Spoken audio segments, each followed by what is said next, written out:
Orang ketiga yang sudah biasa merebut pasangan orang, kan menunggu waktu saja. Dia akan ketemu dengan seseorang yang lebih keren daripada mantan, dan dia akan mencampakkan mantan. Bismillahirrahmanirrahim. Assalamualaikum warahmatullahi wabarakatuh.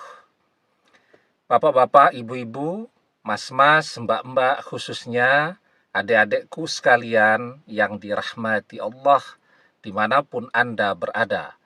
Kembali di IIP Channel bersama saya, IIP Wijayanto.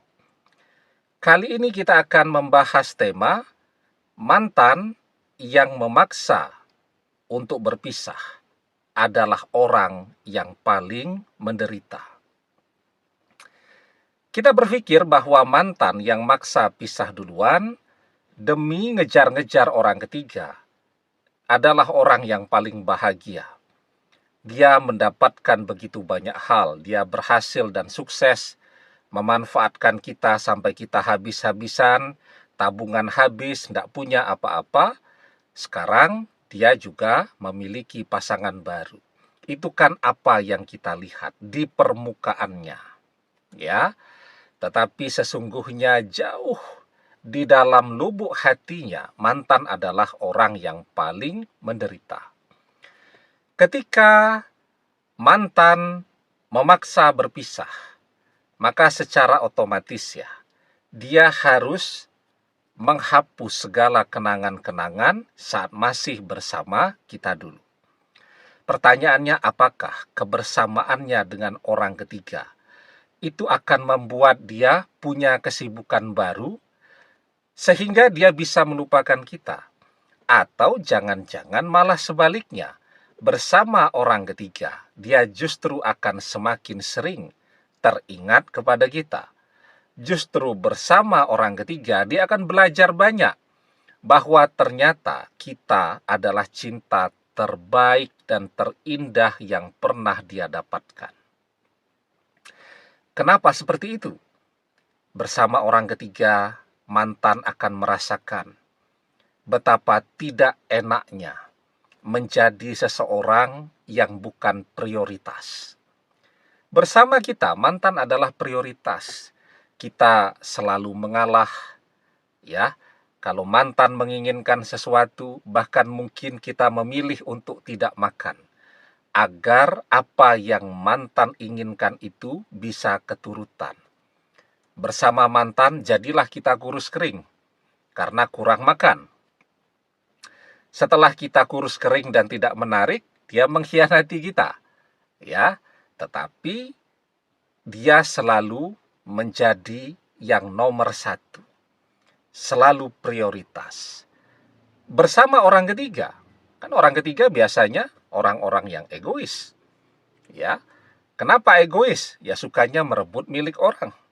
Sudah tahu nih mantan adalah milik kita, masih direbut juga. Itu kan namanya orang egois. Nah, egois itu tidak cuma dalam cinta. Cinta itu cuma satu implementasi dari egonya. Dalam semua sektor kehidupannya, ya dia akan selalu mengedepankan egonya. Dan di situ mantan akan jadi selalu teringat kita. Ketika bersama kita, dia bagaikan seorang ratu, ya, selalu didahulukan, selalu dilayani, apapun yang dia inginkan selalu dia dapatkan.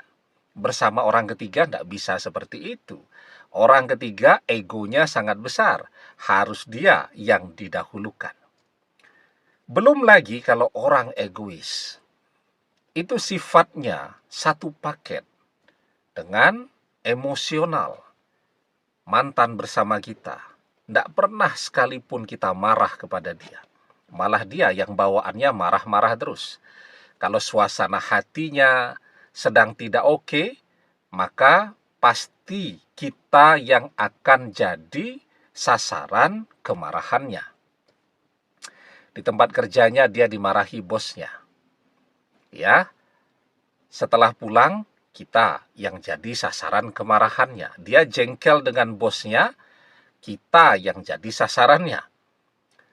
Mantan masih kuliah nih, Di kampus dia dimarahi oleh dosennya. Balik ketemu kita pula yang kemudian jadi sasaran kemarahannya. Tapi kita bersabar, ya. Sekarang tidak bisa lagi seperti itu. Dia marah-marah, orang ketiga bakal lebih marah lagi. Bahkan dia belum sempat marah, orang ketiga setiap hari bawaannya juga selalu marah-marah. Nah, itu kira-kira yang mantan rasakan ya. Sehingga apa yang akan terjadi? Justru bersama orang ketiga, dia akan belajar untuk mencintai kita.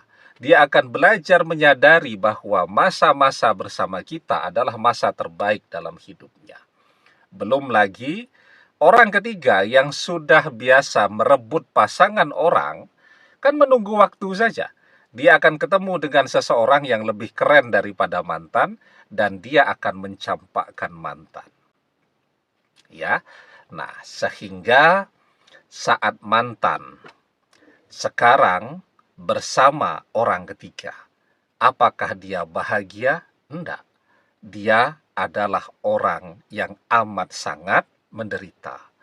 Belum lagi, tadi dia berusaha kan untuk melupakan kita, ya. Padahal semakin kuat dia berusaha untuk melupakan kita, semakin kuat pula kenangan-kenangan indah bersama kita akan muncul di dalam hati dan pikirannya. Pikirannya bilang untuk membenci kita, tapi hatinya bilang tidak seperti itu.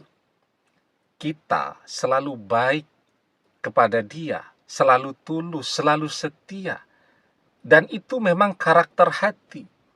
Jubilatil qulub ala hubbi man ahsana ilaiha wa bughdi man asya'a ilaiha.